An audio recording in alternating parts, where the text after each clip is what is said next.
TF radium, ये क्या नाम है? अस्सलाम वालेकुम। मैं जी मैं मुस्लिम हूँ, तो इस हिसाब से मैं थोड़े क्वेश्चंस कर रहा हूँ। बस एक सवाल कर लीजिए जल्दी से जी। तो मेरा पहला, अच्छा एक ही करना है तो ठीक है। फिर मेरा क्वेश्चन है कि बाइनरी फिजन के रिलेटेड, या मल्टीपल फिजन भी बोल सकते हैं। तो क्वेश्चन मेरा ये है कि जैसे कोई सिंगल सेल ऑर्गेनिज्म होता है, तो उसके मतलब उसका रिप्रोडक्शन जो होता है मैकेनिज्म, वो दो टुकड़ों में मतलब डिवाइड हो जाता है। तो फिर वो जो दो डॉटर्स, उनको उन दो टुकड़ों को इंडिपेंडेंट सेल्स बन जाती है, तो उन दो को बोलते हैं डॉटर सेल्स। तो अब वो दो एक मतलब लिविंग ऑर्गेनिज्म बन गई। अब फिर उन दो को फिर से डिवाइड होना है, मतलब बाइनरी फिजन उसको बोलते हैं। तो वो चार बन गई। तो ऐसे हम वो डिवाइड करते करते जाते हैं। तो ये मतलब इसको हम बोल सकते हैं कि मरते नहीं है। मतलब एक ऑर्गेनिज्म हुआ है जो ये मरा नहीं। तो इसको हम कैसे एक्सप्लेन करें? मतलब उस कुरान की उस आयत पे कैसे उसको मतलब एक्सप्लेन करें कि मतलब हर किसी को मौत आनी है। तो मतलब ये कैसे उसको फॉलो कर रहा है? जी कैसर भाई। जी अस्सलाम वालेकुम। आपने बाइनरी फ्यूजन का पूछा है या फिशॉन का पूछा है आपने?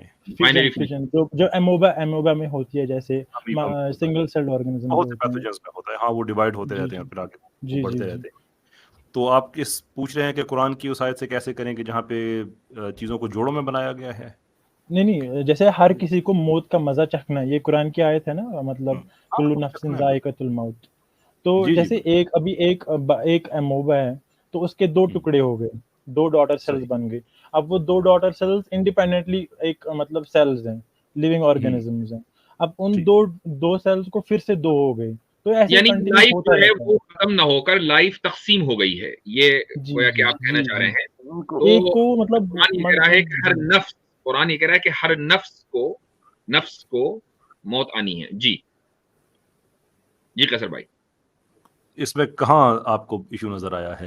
आई मीन मतलब ये मतलब कुरान का इसको कोई एक आपको ऐसा, मतलब मैं एक थोड़ा आसान कर लेते एमोबा हैं ना, मैं चाह रहा हूँ कि क्वेश्चन के जरिए थोड़ी आपकी साथ साथ अंडरस्टैंडिंग भी डेवलप होती रहे ना, कि कुरान का आपको कोई ऐसी आयत नज़र आती है कि जब कोई लाइफ तकसीम हो या किसी के घर औलाद हो, वो आगे चले तो उसके साथ ही जो पिछली है वो ख़त्म हो जाएगी?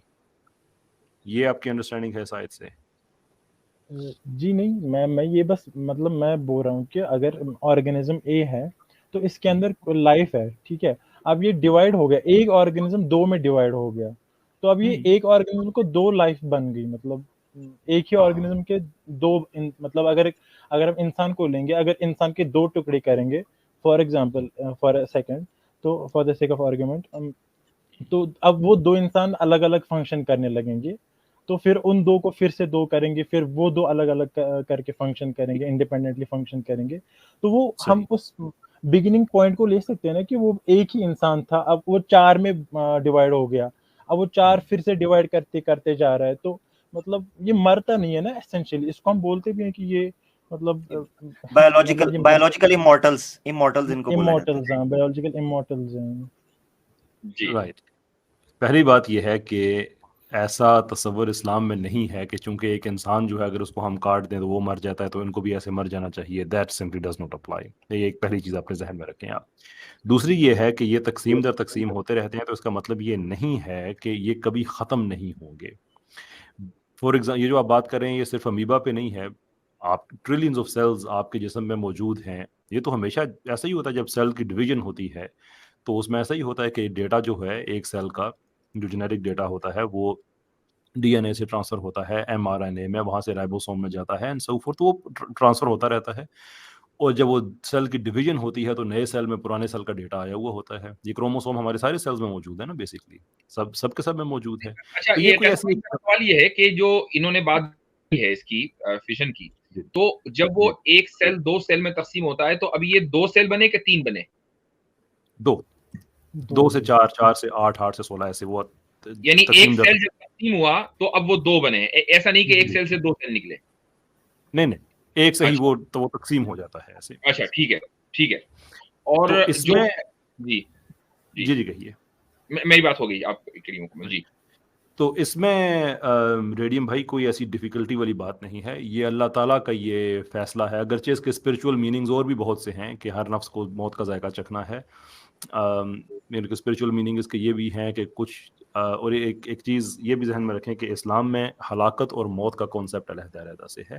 موت جو ہے ایک ٹرانزیشنل اسٹیٹ ہے ایک جگہ سے دوسری جگہ جانے میں، تو کچھ لوگ ایسے ہیں کہ جن لوگوں کو بڑی مشکل کے ساتھ اس دنیا سے نکالا جائے گا۔ اس کی انالوجی اس طرح سے دی جاتی ہے کہ ایک چادر اگر کانڈوں پہ پڑی ہوئی ہو تو جیسے ہارش طریقے سے اس چادر کو آپ کھینچ لیتے ہیں تو آپ سمجھے کہ ایسے ہی اس کی جان نکلے گی، لیکن اس کا مطلب یہ نہیں ہے کہ وہ معاملہ ختم ہو جائے گا۔ اس کا مطلب یہ ہے کہ وہ اب ایک جو لفظ اردو میں استعمال کیا جاتا ہے اس کے لیے انتقال، آپ نے سنا ہوگا یقیناً کہ منتقل ہو جانا ایک جگہ سے دوسری جگہ پہ، تو وہ موت یہاں پہ اس جہاں تک کی حد تک تو ٹھیک ہے، لیکن ذائقہ کا اسپرچول میننگ یہ بھی ہے کہ کچھ لوگ ایسے ہوں گے کہ جیسے بالکل ان کے لیے موت اتنی سی، وہ صرف ٹرانزیشن کو پورا کرنے کے لیے جیسے آپ ایک چیز کو چکھتے ہیں، کھاتے نہیں ہیں اس کو، صرف اتنی سی ہے، لیکن ہر وہ آدمی جو کھاتا ہے وہ چکھتا تو ضرور ہے، یعنی کہ کچھ کا صرف چکھنا رہ جاتا ہے، کچھ کا پورا وہ کھانا بن جاتا ہے۔ But that has nothing to do with the fact کہ جو ہمارے جو پیتھوجنس ہیں یا امیبا جس کی آپ بات کر رہے ہیں اس نے کبھی ختم نہیں ہونا ہے۔ اگر ہم ایبسلوٹ ٹرمز میں بھی اس کو سمجھ لینا کہ اس نے ختم ہو جانا ہے، تو بحیثیت مسلمان ہمارا ایمان ہے کہ ایک دن اس جہاں نے ختم ہو جانا ہے، اس جہاں میں جو کچھ موجود ہے اس سب نے ختم ہو جانا ہے، تو دیٹ نیسیسیٹیٹس کہ اس کے اندر یہ سارا کچھ موجود ہے، امیبا بھی ہے، انسانی سیلز بھی ہیں، باقی بیکٹیریم جو تقسیم ہوتے ہیں وہ بھی سارے کے سارے ختم ہو جائیں گے۔ سو اس کے تقسیم ہونے سے کوئی آرگومنٹ بنتا نہیں ہے کہ چونکہ وہ تقسیم ہوتا ہے اور مرتا نہیں ہے دیر فور وہ کبھی ختم نہیں ہوگا۔ ہر نفس نے موت کا ذائقہ چکھنا ہے، اپنے ٹائم پہ اس نے چکھ لینا ہے۔ That's the end of the matter۔ کیسر بھائی اس پہ دو باتیں میں پوائنٹ ٹی ایف بھائی بڑے مختصر سے رکھنا چاہتا ہوں۔ مجھ سے ایک سوال ایک دفعہ سوشل میڈیا پہ کسی پلیٹ فارم پہ بیٹھے تھے، یہی سوال ہوا تھا، امورٹل جو بایولوجیکل امورٹلز ہیں ان کے بارے میں بھی، ہائیڈرا وغیرہ اور وارمز وغیرہ کے بارے میں کچھ، تو میں نے اس وقت یہ چیز کی تھی کہ کسی چیز کو امورٹل کلیم کرنے کے لیے نا ایک انسان کو اس سپین تک جینا چاہیے کہ آپ اس پہ کلیم کر، سائنس کلیم کرتی ہے۔ مثال کے طور پر فلسفہ جو پرانا گریک فلسفی تھی یا ہندو فلسفی میں آج بھی کئی آرینز ہیں، وہ اس کائنات کو کہتے ہیں یہ اٹرنل ہے، اس دنیا کے بارے میں وہ کہتے ہیں، آج بھی کہتے ہیں، ویدوں کے بارے میں کہتے ہیں اٹرنل ہے، دنیا کے بارے میں کہتے ہیں۔ اس کا مطلب یہ ہے کہ پرانے وقتوں کے اندر اس دنیا کو بھی ماڈل یہ اٹرنل کہا جاتا تھا کہ یہ کبھی ختم نہیں ہوگی، یہ ہمیشہ ہمیشہ رہے گی۔ تو نمبر 1 یہ ہے، یہ چیز آپ نے ذہن میں رکھنی ہے کہ کسی چیز کے بارے میں امورٹل کلیم کرنے کے لیے اس ٹائم فریم کا متعین ہونا ضروری ہے کہ آپ یہ کلیم کر سکیں کہ یہ امورٹل ہے۔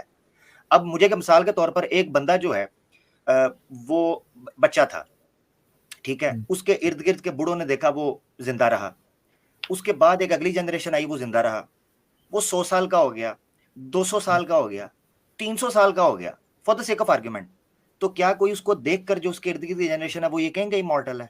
نہیں کلیم کر سکتے۔ اس کی وجہ یہ ہے کہ انہوں نے ابھی تک کوئی امورٹل دیکھا ہی نہیں ہے، کوئی ہے ہی نہیں، یہ صرف کلیم کیا گیا کیونکہ وہ ریپروڈیوس کرتا ہے، وہ کلون کر لیتا ہے اٹ سیلف۔ ایک تو یہ چیز آپ نے سمجھنی ہے کہ یہ کلیم ہے، کوئی اتھینٹک کوئی اسٹیبلش چیز نہیں ہے۔ اس کی وجہ یہ ہے کہ دنیا بھی چل رہی ہے، دنیا چل رہی ہے، ہمیں کیا پتا کل کیا ہو جائے، نمبر 1۔ نمبر 2 یہ چیز ذہن میں رکھیں کہ جب یہ چیز ذہن میں آتی ہے کہ یہ مارٹلز ہیں، تو ایک منٹ کے لیے سوچیں کہ آج سے 4 بلین ایئرز اگو یا 3.5 بلین ایئرز اگو جب یہ پلانٹ نہیں تھا تب یہ ایگزسٹ کرتے تھے؟ ٹی ایف بھائی ہاں یا نا میں بتائیے گا۔ نہیں، کیوں نہیں کرتے تھے؟ مطلب تب لائف نہیں بنی تھی۔ ایگزیکٹلی، اس کا مطلب یہ ہے کہ اس سارے یونیورس کے اندر ایک ٹائم ایسا گزرا ہے جب یہ ایگزسٹ نہیں کرتے تھے، تو دیٹ مینس کہ آگے بھی ایک وقت ایسا آ سکتا ہے جب یہ ایگزسٹ نہیں کریں گے، تو امورٹل کیسے ہوئے؟ جب ان کی ایگزسٹنس کے لیے ایک ماحول چاہیے، انوائرمنٹ چاہیے، تو امورٹل کیسے ہوئے؟ سمجھ گئے؟ بہت شکریہ۔ اچھا، دوسرے یہ کہ جو لفظ نفس ہے قرآن کریم میں وہ الگ الگ معنوں میں استعمال ہوا ہے، یہاں تک کہ لفظ نفس کا جو استعمال ہے وہ خدا کے لیے بھی ہوا ہے، لیکن وہاں اس سے مراد ذات اور اس کی صفات ہیں، اور کہیں نفس سے مراد جسم ہوتا ہے کہ جس کے اندر خون ہو، گوشت پوست وغیرہ، اس سے مراد جسم ہوتا ہے، اور کہیں نفس سے مراد جو ہے وہ محض جس کو آپ یعنی کہنے جو آرگینزم انہوں نے کہا ہے اس کو بھی، اس کے لیے بھی لفظ کا استعمال ہوتا ہے۔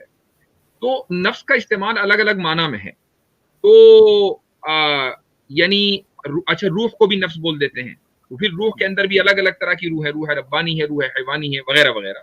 تو جب ہم یہ کہہ رہے ہیں کہ کل نفس ذائقۃ الموت، تو اس میں دیکھنا یہ کہ کون سا نفس مراد ہے، کیا اس سے مراد روح ہے؟ تو روح کو تو موت نہیں آنی ہے، क्या इससे मुराद ये ऑर्गेनिज्म है? तो जाहिर है कि ये तकसीम हो जाता है, इस तकसीम को आप मौत कह सकते हैं। क्या वो एक नहीं रहा, वो तकसीम हो गया, और इसी तरीके से इसकी मौत इवेंचुअली चलकर आगे आ जाएगी। और अगर इससे मुराद वो जिस्म है कि जिसके अंदर हम हयात देखते हैं, तो उसकी मौत तो हम दिन रात हमें नजर आती है। तो डिपेंड करता है कि इससे मुराद क्या है। अच्छा, ये जो कुल्लु नफ्सिन ज़ाइक़तुल मौत है, इसमें जो बात बज़ाहिर समझ में आती है वो यही है कि मौत का मज़ा हर जान चखेगी। तो रूह का जो जिस्म से निकलना है, यही मौत का मज़ा चखना है। तो कुल्लु नफ्सिन ज़ाइक़तुल मौत से ये तो इसकी कहीं नफ़ी नहीं होती कि उस मौत के मज़ा चखने के बाद किसी भी नौइयत की हयात बाकी नहीं रहेगी। सही। इसका इनकार तो नहीं होता। और जी। अगर कोई ये समझता है कि मौत का मतलब ही ये है कि लाइफ एंड हो जाए, तो ये तो फिर एथियस्टिक नज़रिया है, इस्लामिक नज़रिया तो नहीं है। बल्कि एक दूसरी नौइयत की ज़िंदगी हमें मिल रही है, वो जो वक्ती तौर पर सिर्फ रूह के साथ होगी, ना कि जिस्म के साथ।